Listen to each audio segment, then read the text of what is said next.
big story for today is on a topic we talked about a little bit last week, but today we have an expert to give us perspective on it. It is the NSA who said that Nigerians should stop paying ransom to kidnappers. The statement, "Stop paying ransom to kidnappers," was echoed on Tuesday by the National Security Advisor, Malam Nuhu Ribadu, noting that the act is capable of worsening the security situation and emboldening the criminal elements. The statement was a way of condemning the government's efforts in dealing with banditry and kidnapping. However, many Nigerians are asking, if they stop paying ransom, what other options are available for them?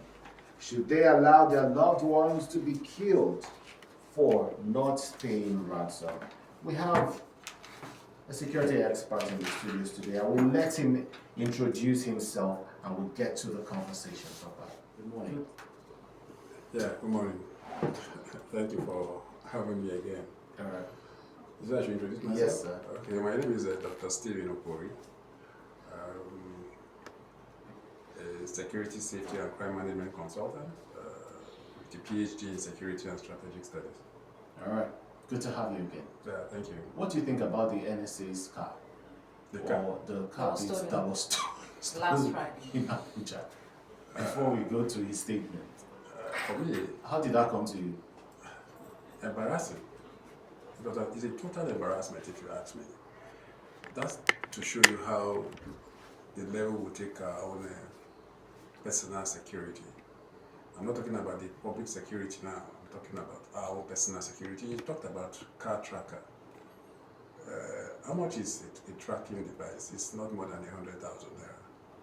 So, Well, with the way things are expensive now, it doesn't still matter. There are still trackers that are within that range, right? Okay. But the NSA, the office of the NSA shouldn't have allowed that to even get to the news because it's embarrassing. Very embarrassing. No, very embarrassing. Seriously. And they tell us that they are fighting insecurity.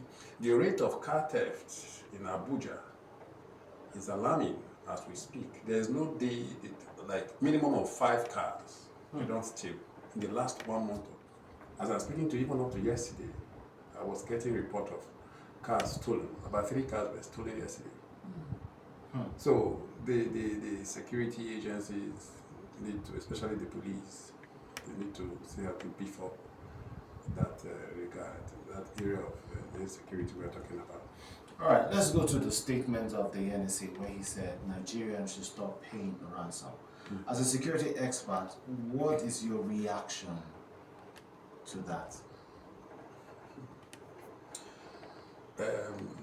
Let me start by saying that I happen to do my PhD thesis on kidnapping for ransom. Yes. And when I don't know, when Energy called me and said this was the topic we're going to talk about today, I just asked myself, perhaps he heard or read somewhere that I did my thesis on kidnapping and he felt that I was the best person to come and talk about it. Now, the point I'm making is that during my thesis, it afforded me the opportunity to meet victims of kidnapping for ransom. Don't forget that there are other types of kidnappings, but I focused on the one for ransom. Yeah. And also I met kidnappers. Oh. Yes. The way I'm talking to you like this, I spoke to them. They didn't kidnap you. If they kidnap me, I won't have been here. Probably they released you on ransom too for you to be here. Now, I tried to be real when I was doing my thesis, my PhD thesis, and there were certain information that I was after, and I got those informations from victims of kidnapping for ransom and from kidnappers themselves why they kidnap for ransom. Now, the unfortunate thing is that sometimes they kidnap, collect ransom, don't release the victim. Sometimes they kidnap, collect ransom, kill the victim. Sometimes they kidnap, collect ransom, and release the victim. There are about 3-4 stages, right?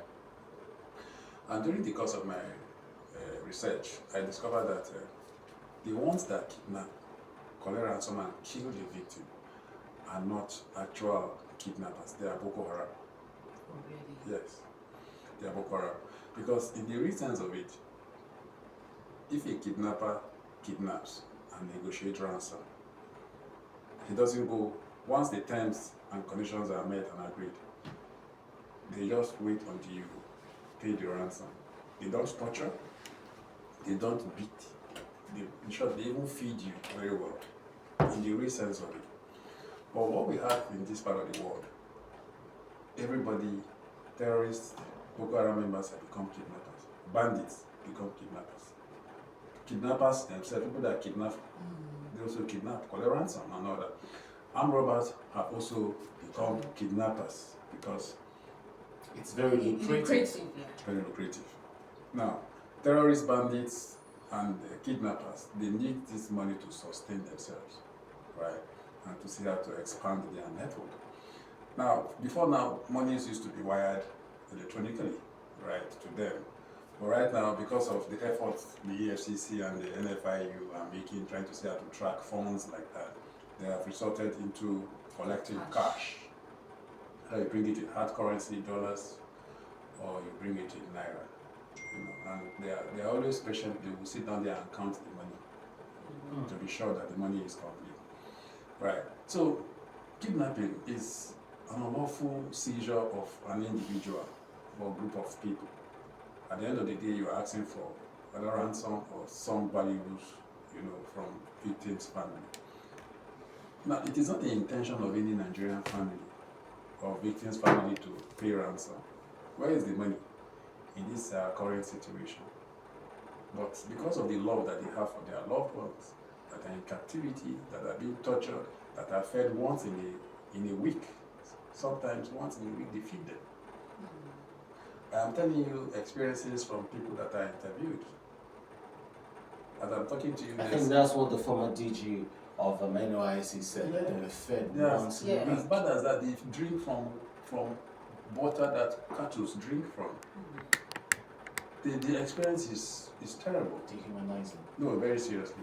And the trauma that they go through, even when they are released, at the end of the day, it takes a whole lot of time to see how to get over it. I know of a victim that relocated from Nigeria as a result of her experience. She was picked between Lokoja and Abaji.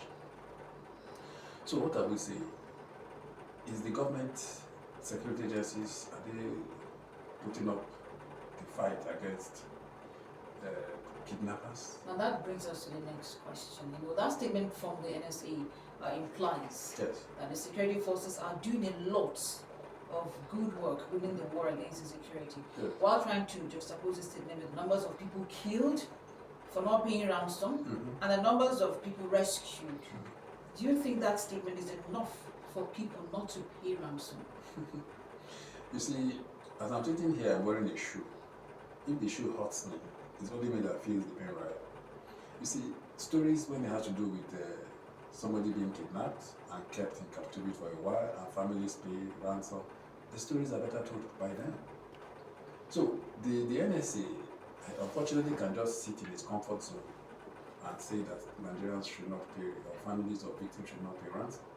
If you hear the trauma, what they go through, the beating, the torture, if you see that one's back, it's so terrible. So you can, and when they torture them like this, the phone is on speaker. Families of these victims hear the way they scream, shout, and all that. You know, and it's an intentional thing. It's a deliberate thing for them to see how to, you know, to move them to see how to begin to see how to look for the money. The thing is not as easy as the man thinks. I am telling you from the practical sense, as in from the practical what I saw. A man's leg that I interviewed was amputated as a result of a gunshot from one of the kidnappers got angry and shot him on the leg. Right. At the end of the day, the leg became so bad that when he was released, they still collected ransom. They had to amputate the leg. Such a man, you come and tell him. You see, the fact is, what we are doing in this country, we are trying to put the cat before the horse. What effort are we making to see that we solve these issues? We are telling Nigerians not to pay ransom. It's not the intention of any Nigerian to pay ransom. We don't have these resources. Now, the unfortunate thing is that there is also crowdfunding. One family cannot pay. People gather to pay. What will you say about that? And the unfortunate thing is that it's not a guarantee that if this ransom is paid, you will not be kidnapped again. Do they issue receipts? One ransom is paid? The answer is no.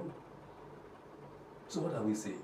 Now, if we want to go to the line of the NSA, it means that if families are advised not to pay ransom, then the option is to pray.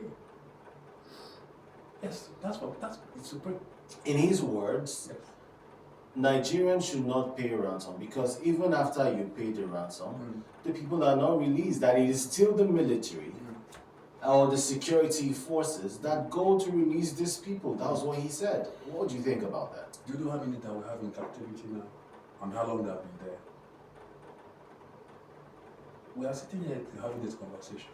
The forest is there, filled with victims. The truth be told. Now, you see, ransom payment has been criminalized, right? The last Senate, the last National Assembly criminalized ransom payment. That once, if you pay ransom and it's established, You'll be arrested. You'll be arrested a minimum of 15 years in prison. Yeah, in prison. But do you blame them? You hear the cry of your loved one in captivity, and you say the person should not think of the other alternative or option. So what I would say, yes, the reasons he gave, the NSA gave, is to see how to deter, what do you call them, kidnappers from kidnapping. But what is the punishment when you are caught as a kidnapper? Yeah. What's the punishment? There was a time Nigerians actually postulated for capital punishment for kidnappers. I don't know how far we've gone with that very postulation. You see, the punishment, and when you look at the crime, they don't tally. They don't. No. Now, I give you an instance of Wadume. I don't know if you heard of Wadume. Yes. Hamisu Bala, the Taraba kingpin kidnapper. Yeah. He was arrested, right? There was a time one of his victims, he collected the 105 million naira from his victim and still killed that person. Now, Wadume was And he's a free man today. Yes. Yes, he's a free man today. He was sent to prison, right? He's just spent sentenced 7 years. And you know the way they calculate prisons, 3 years, 7 years, he spent 3.5 years. Came out. When he came out, do you know what happened to him? When he went to his community, Of course, they celebrated him. Ibi in Taraba State, he was celebrated By his community. by his community. They went to the boundary, received him. He now drove to the traditional ruler's palace. Oh my goodness. The government of Taraba heard that, the federal government heard that, and nothing was done.